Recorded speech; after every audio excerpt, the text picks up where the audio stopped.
আসসালামু আলাইকুম বন্ধুরা, আশা করি সকলে ভালো আছেন। আমি আলহামদুলিল্লাহ ভালো আছি। অনেকদিন ধরে আমার রুমের দরজাটা খালি পড়ে আছে, তাই চিন্তা করলাম পছন্দ মতো একটা ডোর হ্যাঙ্গিং তৈরি করে ডোরের আমার দরজার সামনে লাগিয়ে দিব। আর এটা তৈরি করার পরে আপনারা অবশ্যই দেখতে পাচ্ছেন সংক্ষেপ ভিডিওর মধ্যে, এটা খুব একটা সুন্দর ইউনিক একটা ডোরম্যাট আমি তৈরি করেছিলাম। এটা তৈরি করার পরে আমার নিজের কাছে এই ডোরম্যাটটা বা ডোর হ্যাঙ্গিংটা আমার খুব ভালো লেগেছে, এবং আমার রুমে যারা আসছেন বা যারাই দেখেছেন অনেকেই বলছে এটা খুব ভালো হয়েছে ভাই, আমাকে একটা বানিয়ে দেন। অনেকেই বলছেন বানিয়ে দেওয়ার জন্য, আসলে ব্যস্ততার কারণে আমি বানিয়ে দিতে পারি নাই। এটার সবচেয়ে বড় কথা হচ্ছে নিজের তৈরি হ্যান্ডমেড ক্রাফট দিয়ে নিজের রুমটাকে যদি বা নিজের বাড়িটাকে সাজানো যায় তাহলে তার কিছু বলার নাই। নিজের কাছে খুব আনন্দময় লাগে এগুলো দেখলে। বাইরে থেকে আসার পরে নিজের বানানো হাতে বানানো জিনিসগুলো যখন চোখে পড়ে তখন নিজের কাছে খুব ভালো লাগে।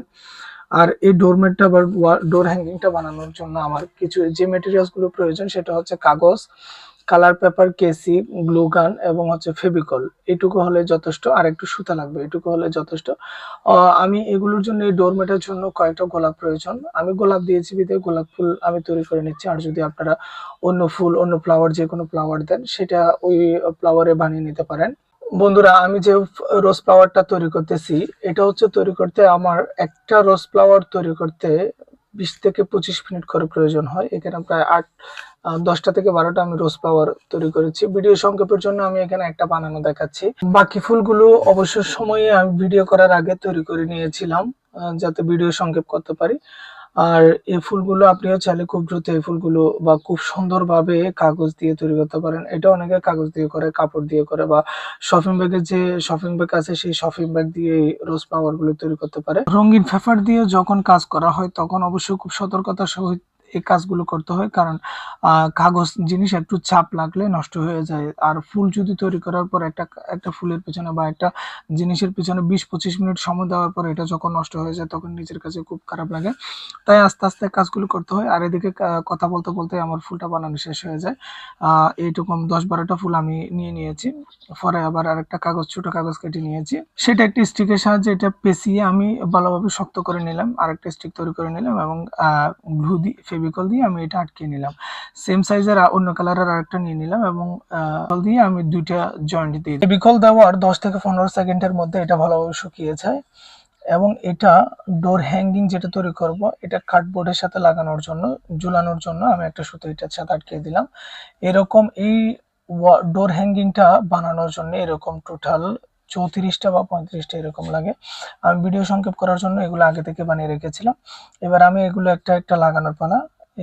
এটা একটার পর একটা আমি গ্লু দিয়ে আমি আটকে দিচ্ছি। এটা আপনারা ফেভিকল ইউজ করতে পারেন, গ্লু ইউজ করতে পারেন। আমি গ্লু ইউজ করতেছি খুব দ্রুত শুকানোর জন্য। এখন আপনারা তো বলতে পারেন, ভাই আপনি একটার পর একটা লাগিয়ে নিচ্ছেন, এত একটা থেকে আরেকটা ডিস্টেন্স এটা কিভাবে নিখুঁত ভাবে হচ্ছে? এটা ভাই নিখুঁত ভাবে হচ্ছে এই কারণে, এটা আমি এখানে দেখতে পাচ্ছেন, হয়তো ভালোভাবে দেখলে খেয়াল করলে আপনারা বুঝতে পারবেন।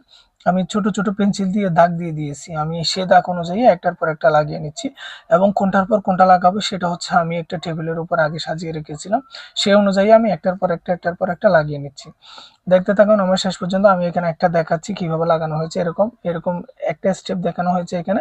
এরকম আমার টোটাল 3টে স্টেপ হচ্ছে এই ওয়াল হ্যাঙ্গিং এর মধ্যে। অপ্রয়োজনীয় যে সুতাগুলো ছিল সেগুলো আমি কেটে নিচ্ছি, খুব সূক্ষ্মভাবে কেটে নিচ্ছি, নিখুঁতভাবে, এগুলো যাতে দেখতে খারাপ দেখা না যায়।